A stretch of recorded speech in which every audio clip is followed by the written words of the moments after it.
Well, hey guys, today is December 9th. It's Saturday. Um,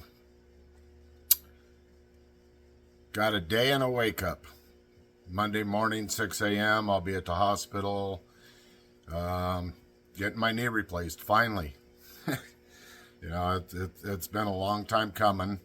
Um, Knee's been injured since February 26th, 7th, in the middle of the night kind of thing. Um, Back in Desert Storm. And yeah, it's been a long time coming. So I'm excited to get this done, get the recovery going, physical therapy going, and just really get this pushed through so I can get healed up and be ready for what the future holds this next season, God willing, and it'll be a good time. So yeah, I am in good spirits about it. I'm not looking forward to the next couple of weeks because, yes, as everybody knows, going to be in pain. No stranger to pain. I've lived my whole life in pain, and so this is just one more little hurdle to get through and get recovery going, and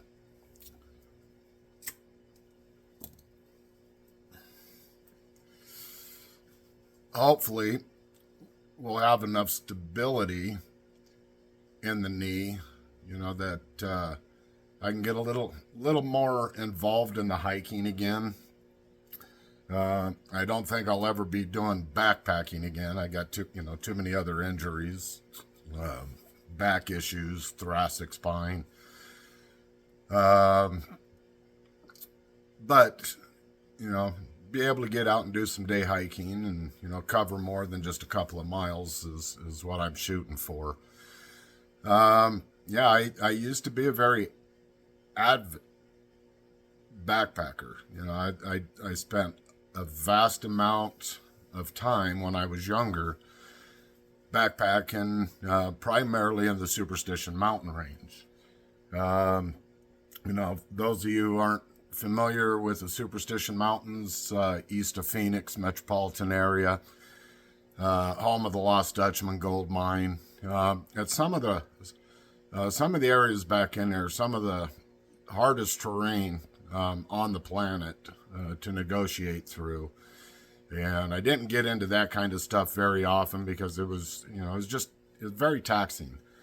A lot of good trails, everything from low desert up into the pine trees.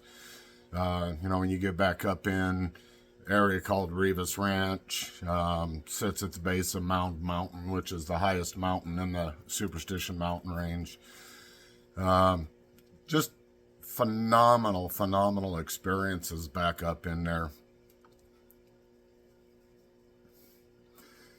So,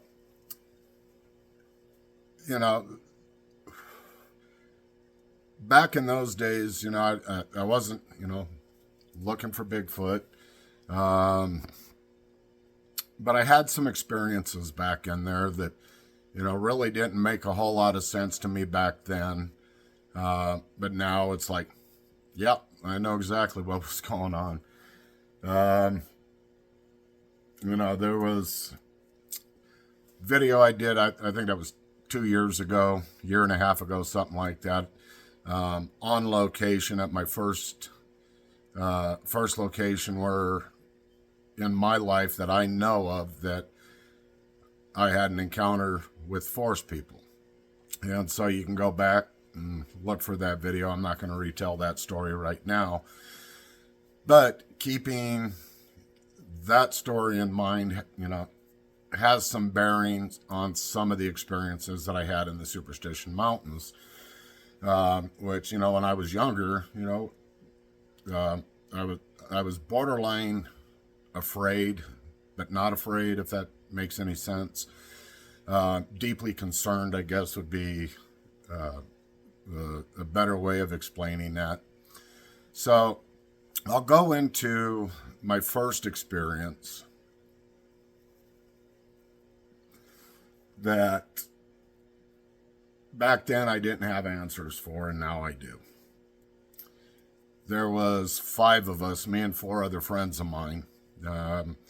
We were backpacking into an area called Whiskey Springs, about an 8-mile hike, and we were hiking it at night. It's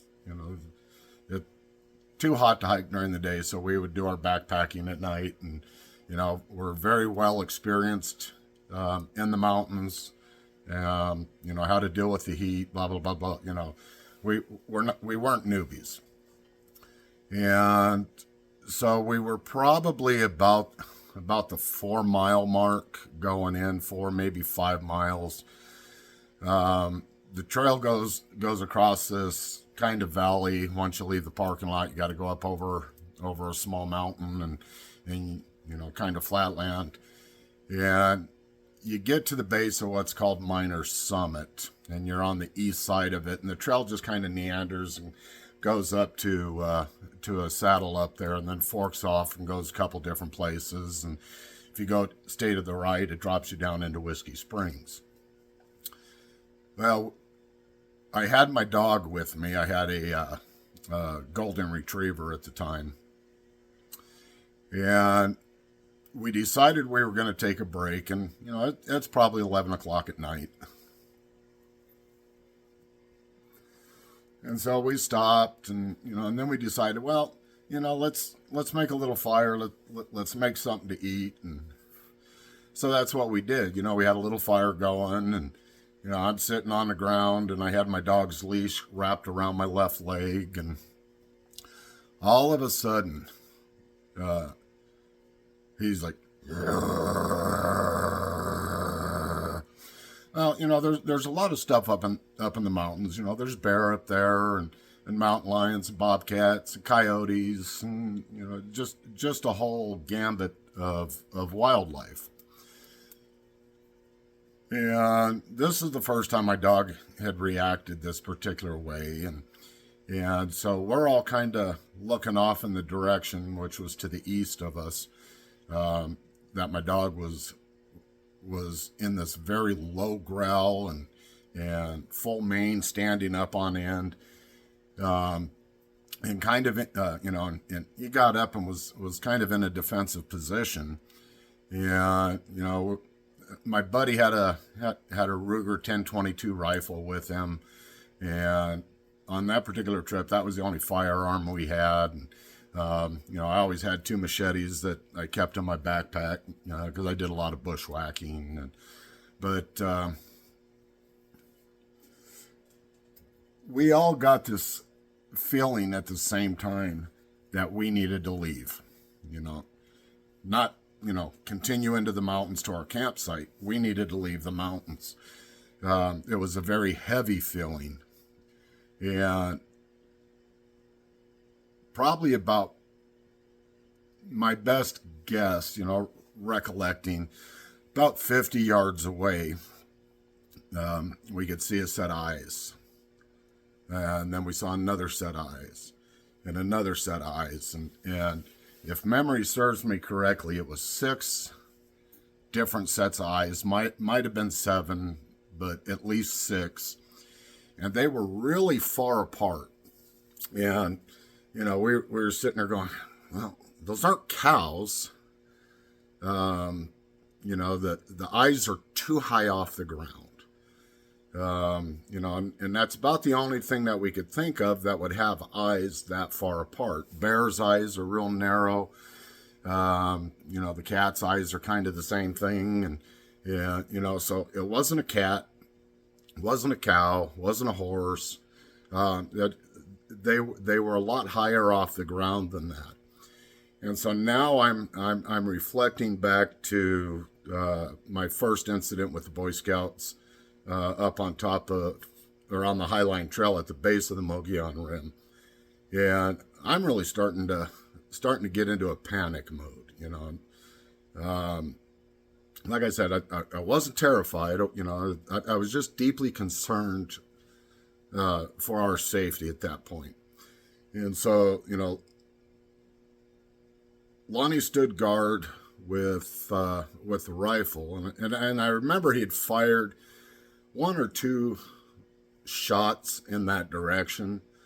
And I know, or we believe that he had hit whatever the closest one was to us, because, it's fire, thud, and then the eyes would blink. And, it was just very ominous of, get the hell out of my mountains. And, so I stood guard while Lonnie was getting his stuff packed up.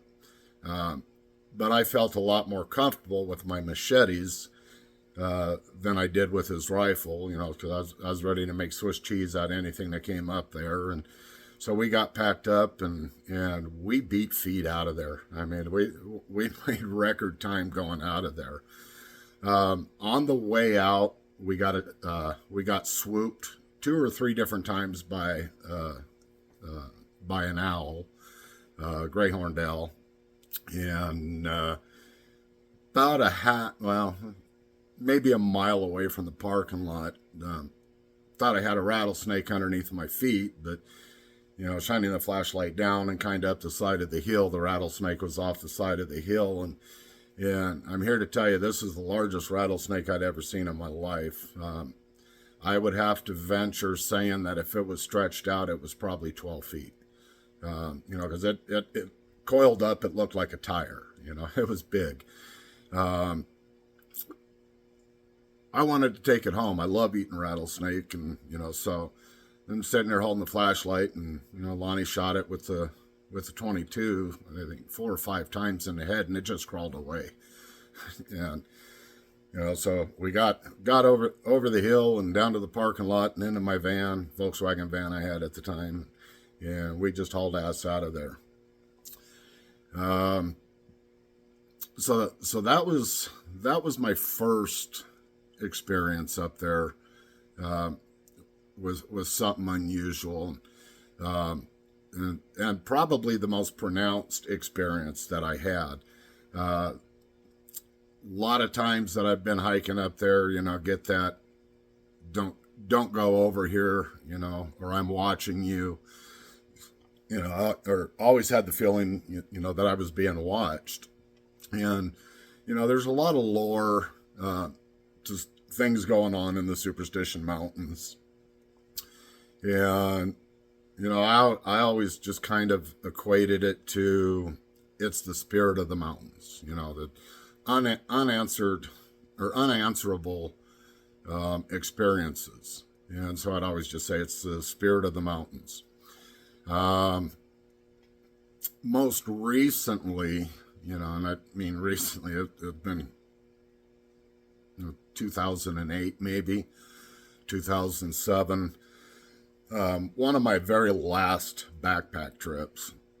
My daughter had a boyfriend. He wanted to go backpacking in there with me, and so we went to go do a couple of nights, and it was about a week before Thanksgiving of 2007 or 2008, one of the two.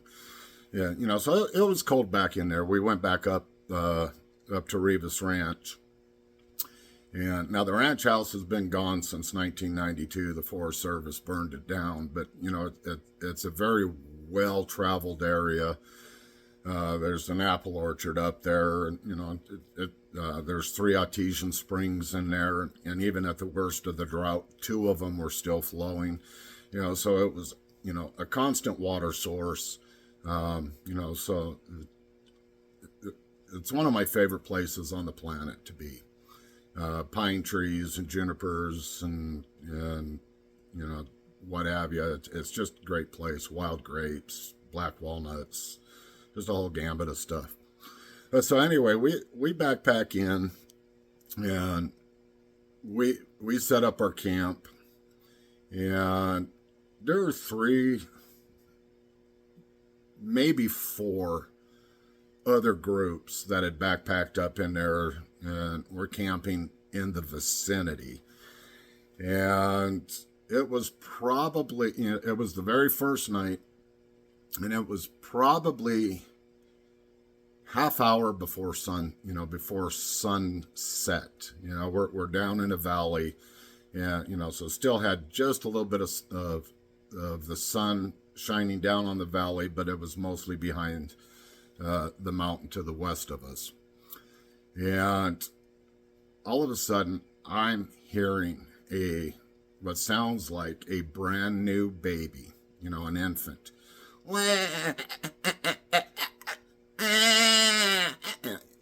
Any of you who've had children, you know what a newborn infant crying sounds like. And that's exactly what it was. It wasn't a ringtail cat, wasn't a bobcat, wasn't a mountain lion, wasn't a Cudamunde, wasn't a raccoon, wasn't a skunk, wasn't a bear, wasn't a deer, wasn't a hippopotamus. So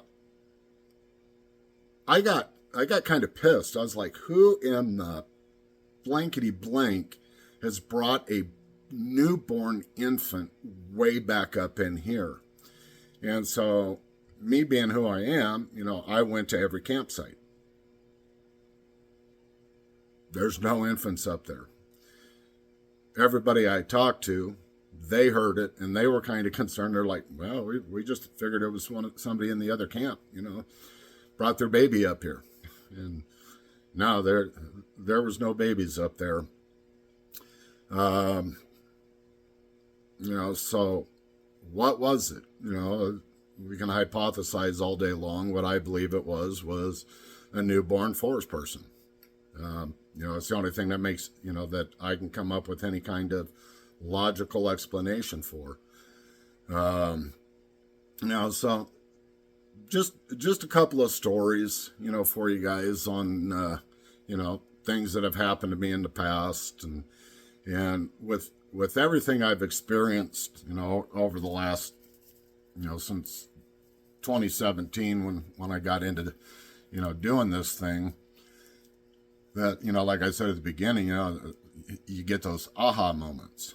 And, so as I learn the things that I've learned, experience the things that I've experienced, and then I can look back on, things that had happened way back in the time machine, and I go, all right, I got it. It makes sense. That's what was going on. Are the forest people in those mountains? Absolutely. They're literally everywhere. So that's that.